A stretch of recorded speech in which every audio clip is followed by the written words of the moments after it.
Pessoal, hoje nós vamos falar a respeito de milagres. Existe ainda em nosso meio muita incompreensão a respeito dessa pauta, muitas dúvidas, muitos questionamentos. Afinal de contas, se Deus é bom, por que fulano foi agraciado com um milagre?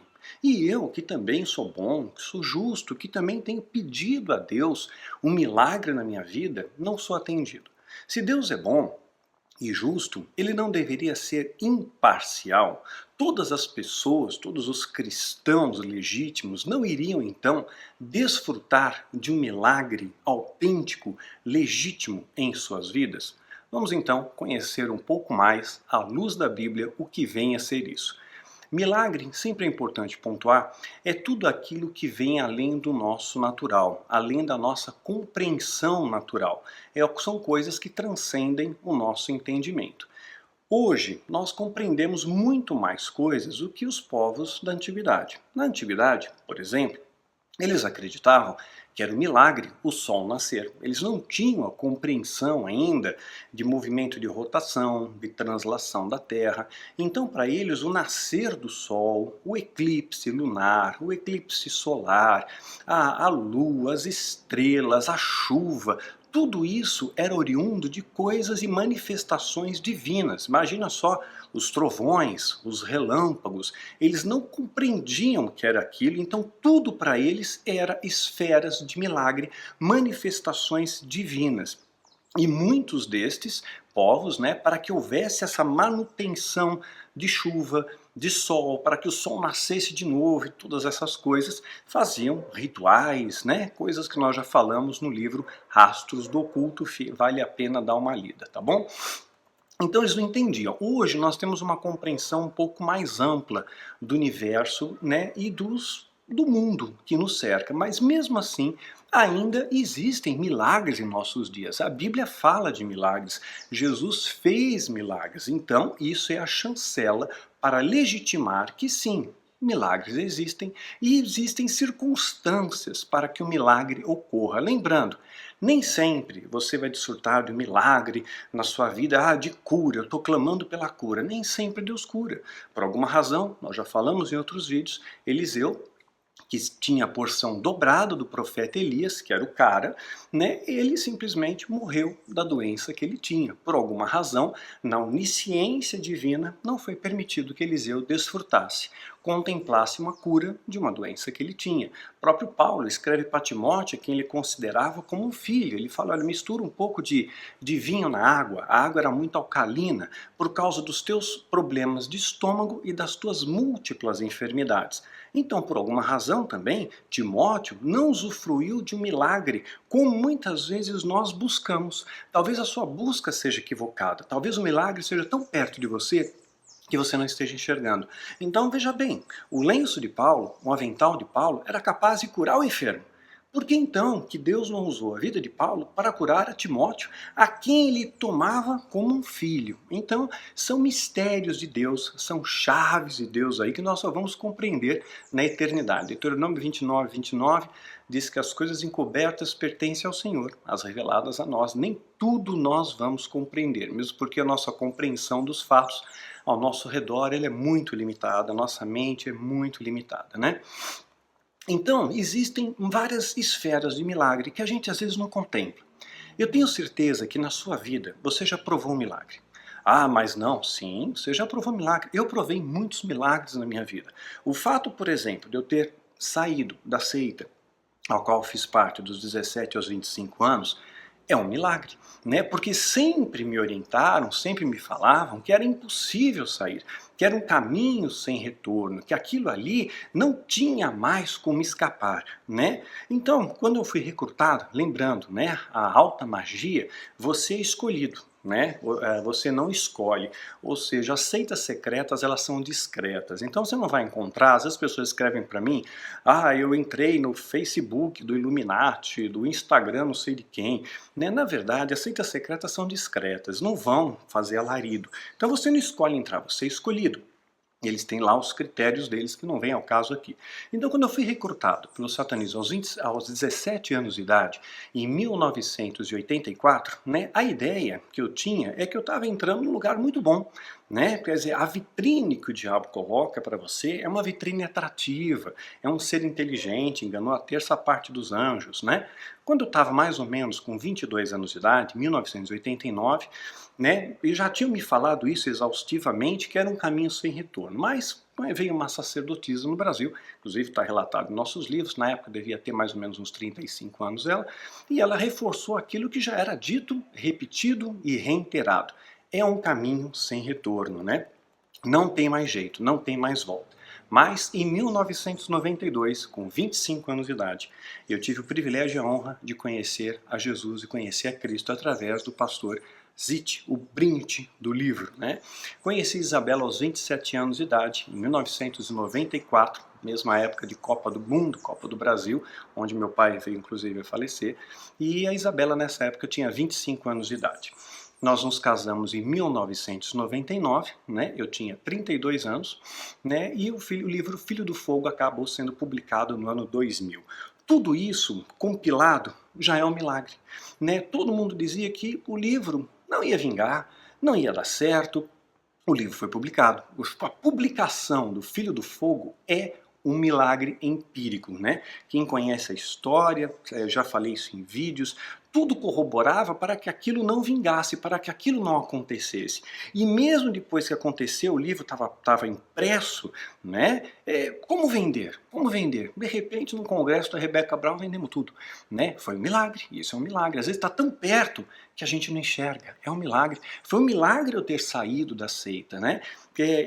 A Isabela escolheu esse livro aqui, ó, Holocausto Brasileiro, né, que aconteceu num sanatório em Barbacena, Minas Gerais. Muitas pessoas sofreram atrocidades aqui. Quem sobreviveu a isso é um milagre. Quem sobreviveu aos campos de concentração de Auschwitz é um milagre vivo. E existem muitos milagres ao nosso redor. Quantas pessoas você não conhece que sobreviveram a um acidente de carro, onde de repente você olha o carro, ninguém poderia ter sobrevivido a isso, e a pessoa está viva. É um milagre. O avião cai e tem gente que sobrevive a uma queda de avião. É um milagre. Né? Então quantas e quantas circunstâncias milagrosas nós vemos e contemplamos no nosso dia a dia e não damos valor. Né? Porque a gente muitas vezes nós desejamos o milagre que anela o nosso coração. Né? Então vamos entender melhor essa esfera. Você é um milagre. Muitos milagres já ocorreram. Quantas vezes você pensou em desistir? Só que você está aí. Você mantém a sua fé acesa. Mesmo num sistema contaminado, com tanta falta de amor, com falta de fé, com valores deformados, mas você continua buscando a Deus, você continua buscando, você não desistiu.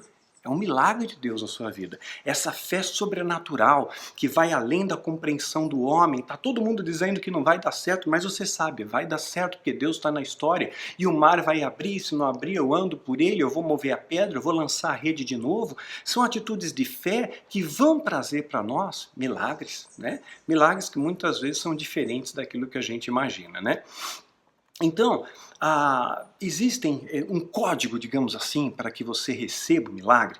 Se eu falar para você alguns números aleatoriamente, 2, 3, 5, 7, e aí, qual é o próximo número, né?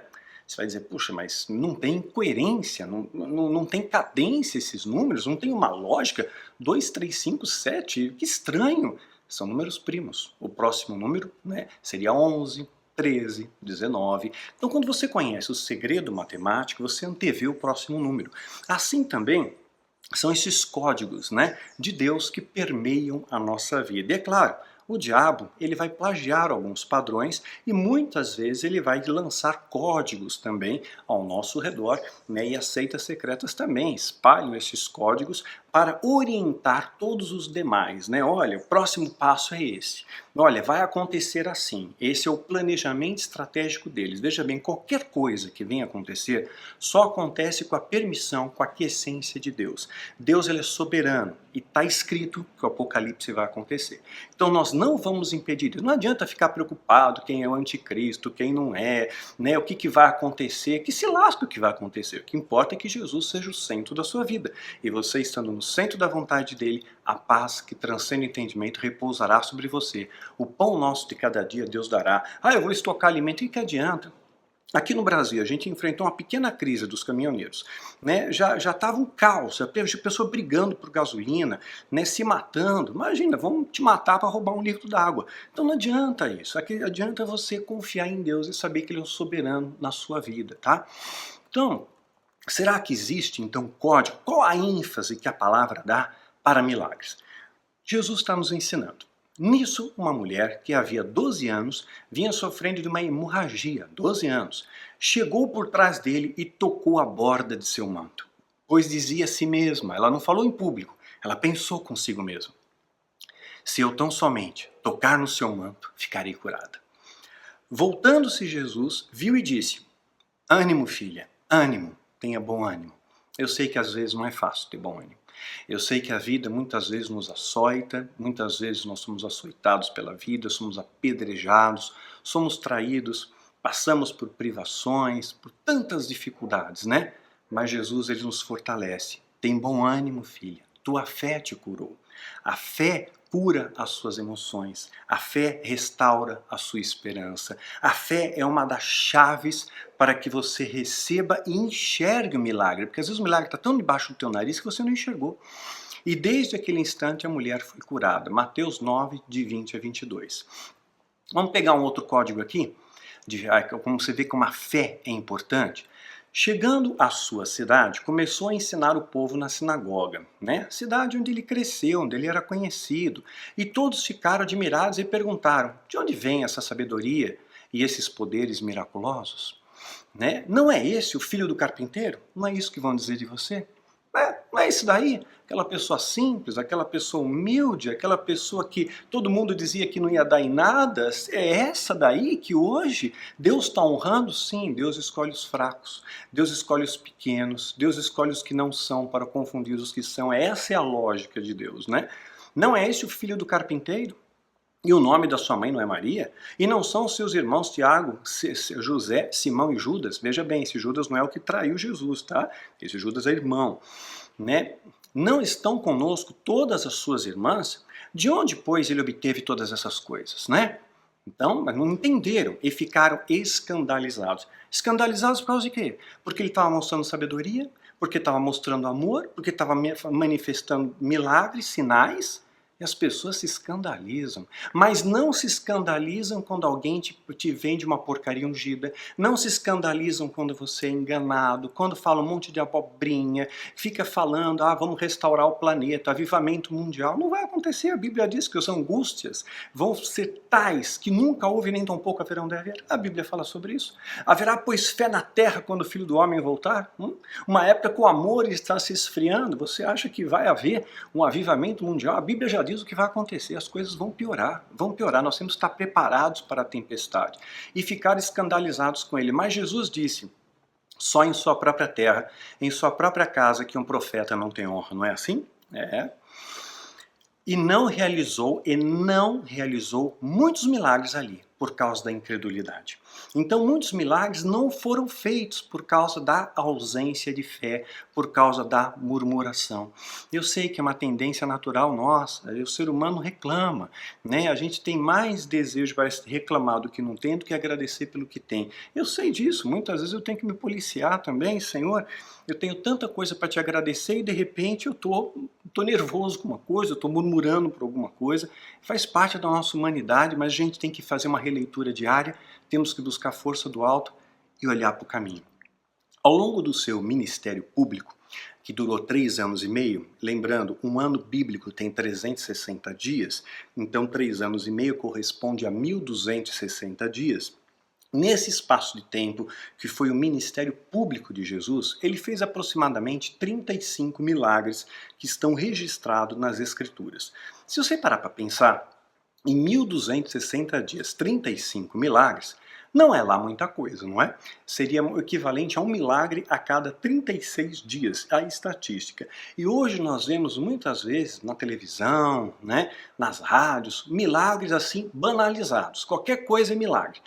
Conta o milagre, eu estava com dor de cabeça, passou. Mas isso é milagre? Isso é placebo, né? Isso não é milagre. Milagre é o que Jesus fez, né? Então a ênfase do ministério de Cristo não era o milagre, porque estatisticamente não houve tantos milagres assim registrados nas Escrituras. Em 1260 dias, 36 milagres, a estatística ali, a cada 36 dias um milagre, 35 milagres então registrados. A ênfase de Cristo era o amor, era a santidade, era buscar a salvação, era a renúncia, era abandonar o pecado.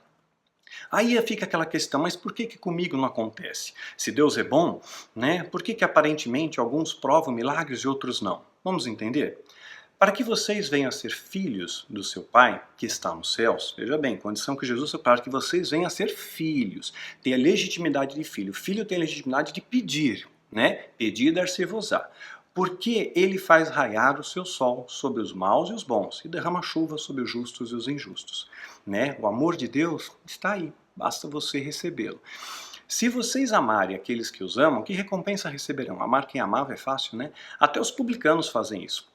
Se vocês saudarem apenas seus irmãos, o que estarão fazendo demais? Jesus rompeu paradoxos, paradigmas, né? Ele conversou com a samaritana, ele tocou o leproso, ele escutou a voz do cego, todo mundo mandava calar a boca, né? O nosso libertador foi preso, enfim, o nosso consolador chorou, o que está um jugo leve e suave precisou de ajuda para carregar a cruz. Jesus quebrou paradigmas e continua quebrando em nossos dias, né? Fazendo mais, até os pagãos fazem isso. Mateus 5, de 45 a 47. Então, Deus sendo justo, sendo amor, ele não faz acepção de pessoas. O sol nasce para todos. A chuva está aí, né, para te refrescar a cada dia. Basta você receber. Senhor, eis-me aqui. Mas para você receber tem que ser um vaso limpo, né? Porque Deus não coloca vinho novo em vaso sujo, em vaso contaminado, não é assim? Então eu preciso buscar minha santificação, porque senão eu não vou provar do sobrenatural de Deus na minha vida, em várias esferas. Não estou falando apenas do milagre, da cura, dessas coisas aí, da prosperidade. Eu estou falando muitas vezes coisas mais singelas, que a gente olha, mas não vê, e eu quero dar esse destaque. No outro dia, passamos, a gente muitas vezes passa apressado pela vida e não contempla os milagres que ocorrem todos os dias. Olha só a reflexão do sábio, reflexão de Salomão. Refleti nisso tudo e cheguei à conclusão de que os justos e os sábios, naquilo que fazem, estão nas mãos de Deus. Todos estão nas mãos de Deus. O que se espera, se amor ou ódio, ninguém sabe. Não cabe a você julgar, nem a mim. Pois todos partilham um destino em comum, o justo e o ímpio, o bom e o mal, o puro e o impuro, o que oferece sacrifícios e o que não oferece. Então Deus está sondando corações, não as suas ações, né? Claro que o amor é prático, mas não adianta você falar uma coisa e viver outra. É isso que está dizendo aqui. O que acontece com o homem bom acontece com o pecador, ou seja, estamos sujeitos, na vida teremos aflições. O ímpio perde emprego, o justo perde emprego. O ímpio teve o pneu do carro furado, o justo também. Então o ímpio ficou doente, o justo também fica doente. Estamos sujeitos, na vida teremos aflições. O que é então um milagre? É você ter paz no meio da tribulação. Essa paz que transcende o entendimento é algo milagroso, é algo sobrenatural. As pessoas vão olhar e vão se escandalizar. Como pode? Como é que você pode estar sereno? O mundo está desabando ao seu redor. O que acontece com o homem bom acontece com o pecador. O que acontece com quem faz juramentos acontece com quem teme fazê-los. Esse é o mal que há em tudo que acontece debaixo do sol. O destino de todos é o mesmo. O coração dos homens, além do mais, está cheio de maldade e loucura durante toda a vida. E por fim eles se juntarão aos mortos. Quem está entre os vivos tem esperança. Até um cachorro vivo é melhor que um leão morto. Então, quanto à vida, meu irmão, há esperança, sua missão não acabou. Pois os vivos sabem que morrerão, mas os mortos nada sabem. Para eles não haverá mais recompensa, senão já a lembrança deles. Já não se tem lembrança deles. Para eles, o amor e o ódio e a inveja há muito desapareceram, né? Porque os valores são outros, os valores celestiais são outros, não tem inveja, não tem mimimi, nunca mais terão parte de nada que acontece debaixo do sol. Portanto, vá.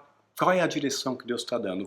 O mundo está indo para o apocalipse, dias maus estão chegando. Qual a orientação que o sábio dá? Vá, Coma com prazer a sua comida, aproveite cada dia, basta cada dia o seu mal, né? E beba o seu vinho de coração alegre. Isso é um milagre, é a paz que transcende entendimento.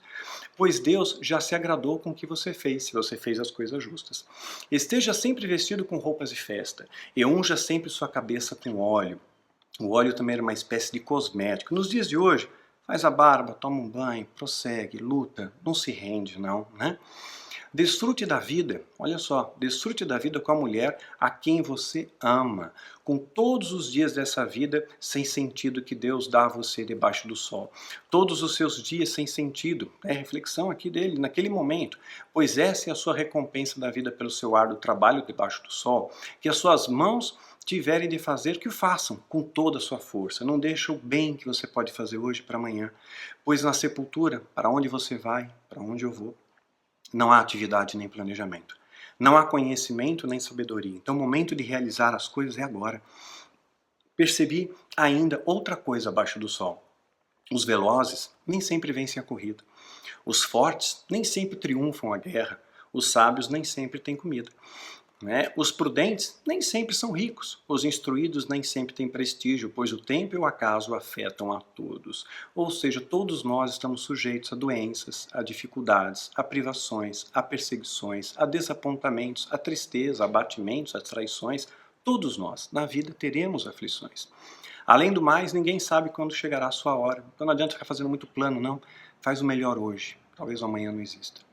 Né? Assim como os peixes são apanhados numa rede fatal e os pássaros são pegos num laço, também os homens são pegos num laço, são enredados pelos tempos de desgraça que caem inesperadamente sobre eles, como aconteceu com Jó, como aconteceu com Paulo. A vida de Paulo mudou, mas a fé dele não mudou.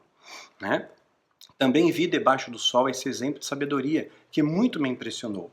Havia uma pequena cidade de poucos habitantes. Um rei poderoso veio contra ela, cercou com muitos dispositivos de guerra. Ora, aquela cidade vivia um homem pobre, mas sábio, né? O povo perece porque lhe falta o conhecimento, Oséias 4:6, né? Sábio, e com sua sabedoria ele salvou a cidade. No entanto, ninguém se lembrou daquele pobre. Por quê? Porque ele não era uma pessoa de grande notoriedade, né? Por isso pensei, embora a sabedoria seja melhor do que a força, a sabedoria do pobre é desprezada, e muitas vezes a verdade é desprezada. Jesus era pobre, era filho de carpinteiro, e foi desprezado. Você acha que nós não vamos ser? Vamos ser também. Né? E logo já não se dá atenção às suas palavras. Então, como se você tem um canal de TV, de rádio, se você fala para públicos grandes, todo mundo te escuta. E praticamente o que aquela pessoa fala é a verdade absoluta, não é? Mas o pobre, o simples, que está falando a verdade, pregando a verdade, muitas vezes não é ouvido. Ouça essa voz que clama no deserto. Há muitas vozes clamando. Escuta os pequenos, porque neles repousa o Espírito de Deus, viu?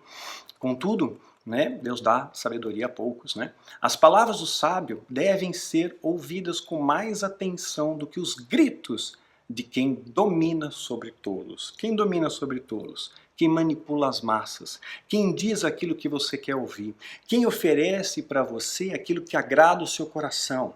Alguma coisa está errada, porque Jesus não veio trazer agrado ao coração. Ele não veio trazer a prosperidade, a vitória, né? Ele veio trazer luta. Ele veio trazer privação, ele veio trazer perseguição, o caminho é estreito, mas isso te dá a paz que transcende entendimento. E isso é um milagre. Você ter paz no meio da tribulação é um milagre.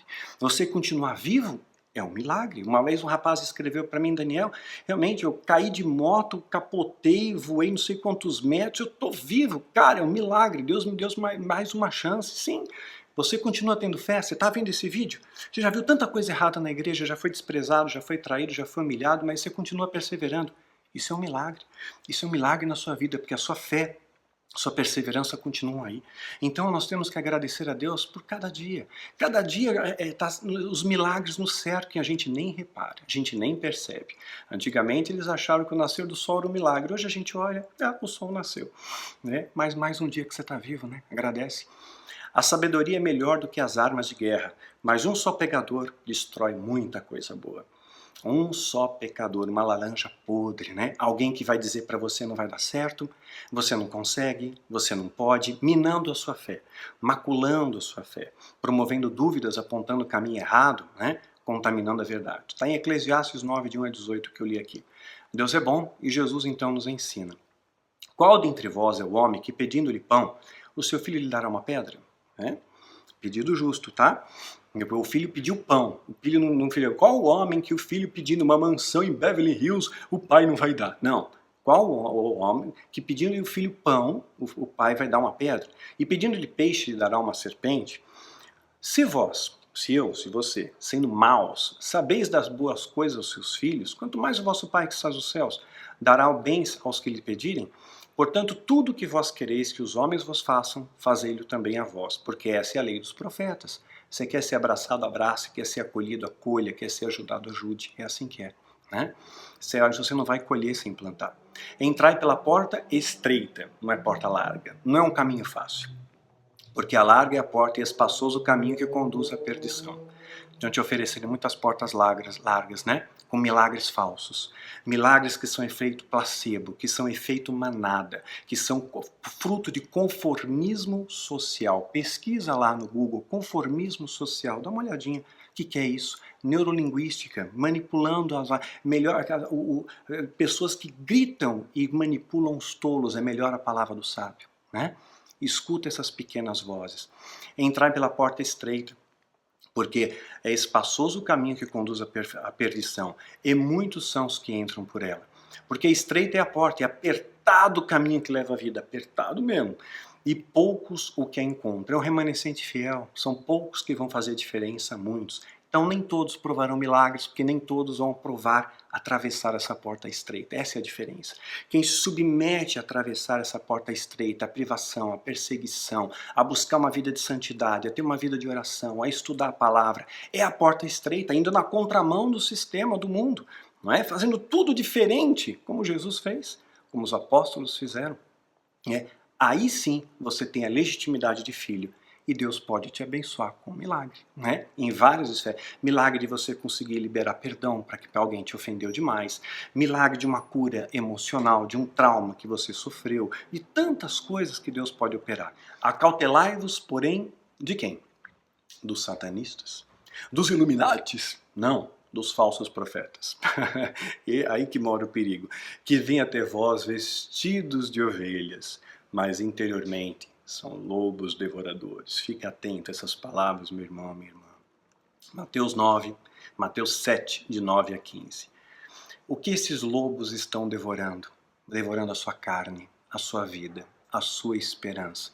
Impede que você contemple os milagres ao seu redor e seja grato por eles. Fazem você perseguir o vento. Então Jesus contou aos seus discípulos uma parábola para mostrar-lhes que eles deviam orar sempre. Olha aí a orientação de Jesus. Orar sempre. Não no domingo, não de vez em quando, não só quando as coisas estão boas, sempre. E nunca, nunca desanimar. Tem bom ânimo. É fácil? Não é fácil. É capacitação do Espírito. É um milagre, muitas vezes, você manter bom ânimo no meio de situações adversas, no meio de dificuldades, né? E ele disse, em certa cidade havia um juiz que não temia a Deus, nem se importava com os homens. E havia naquela cidade uma viúva que se dirigia continuamente a ele, suplicando-lhe, faze-me justiça contra o meu adversário. Por algum tempo ele recusou, mas finalmente disse a si mesmo, embora eu não tema a Deus, nem me importe com os homens, essa viúva está me aborrecendo, ela está me incomodando. Vou fazer justiça para que ela não venha mais me importunar. E o Senhor continuou, ouça o que diz o juiz injusto. Acaso Deus não fará justiça aos seus escolhidos?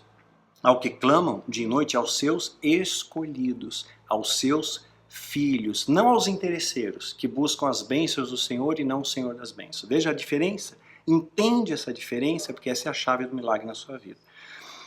Continuará fazendo esperar, né, ao tempo de Deus, ao nosso tempo, nem sempre o tempo de Deus é o nosso tempo. E eu lhes digo, ele lhes fará justiça, e depressa. Contudo, quanto ao Filho do Homem vier, encontrará em fé na terra. Tá vendo? A fé é a chave. Quando Jesus voltar, será que ainda vai haver fé no momento que o amor está esfriando? Uma reflexão que Jesus deixou aqui, Lucas 18, de 1 a 8. Às vezes, os milagres vão demandar de você e de mim perseverança. Nós vivemos uma geração muito imediatista e saber esperar e não esmorecer nas orações é a grande diferença, né, entre você ter a vitória e ter o fracasso. Há milagres ao nosso redor o tempo inteiro, né? Há milagres na sua vida o tempo inteiro.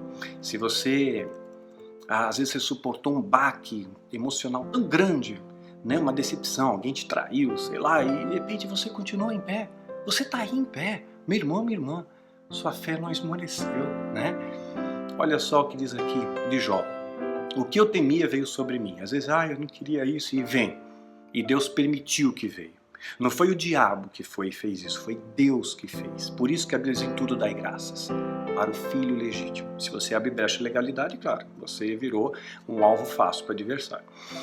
O que eu temia veio sobre mim, o que eu receava me aconteceu. Tá vendo? Jó, não tenho paz, nem tranquilidade. Jó, por um momento, justo Jó, não teve paz, nem tranquilidade. Nós vamos ter momentos de inquietação, momentos perturbadores, momentos de abatimento, momentos de tristeza, momentos de deserto. Faz parte, viu? Faz parte. Nós somos humanos, carne e osso. Faz parte. Não tenha vergonha disso. Não deixe de dizer para você que você é fraco, porque Deus disse o fraco seja forte para essa travessia. Nem sempre Deus impede de você atravessar os desertos, as tempestades, né? Lembra que Jesus estava num barquinho com os discípulos.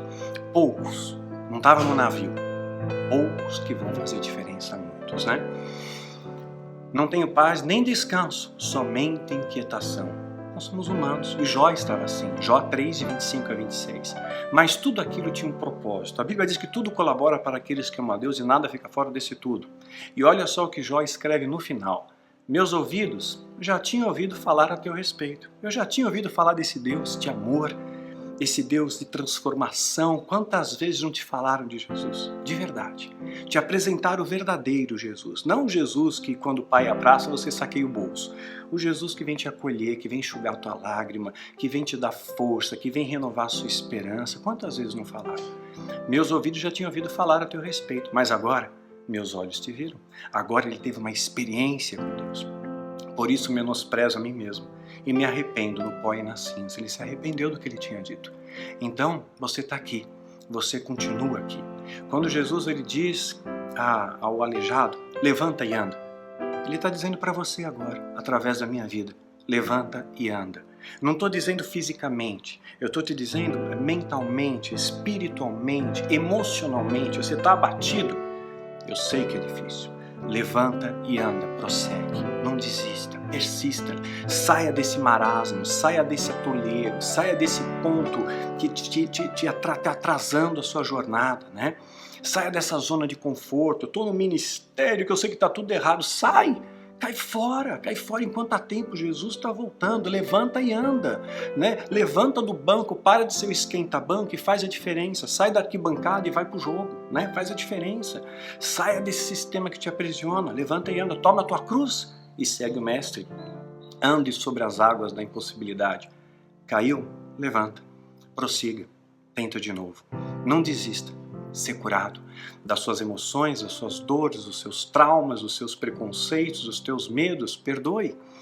Antes eu estava cego, que você volte a enxergar. Eu estava cego, minha mente estava cauterizada de tanto engano, tanta mentira que me fizeram crer, e eu persegui o vento. E os falsos profetas me fizeram errar. Mas agora você conhece a verdade. Agora você vê o caminho, que a verdade seja libertadora, que você enxergue a luz e que a palavra seja lâmpada para os seus pés e luz para o seu caminho. Agora eu vejo o erro que me ensinaram. Agora eu vejo o engano que me aprisionava. Agora eu enxergo os meus próprios erros. Agora eu enxergo a luz. Você, meu irmão, minha irmã, é um milagre de Deus. Agradeça a Ele. Que Deus te abençoe e te guarde.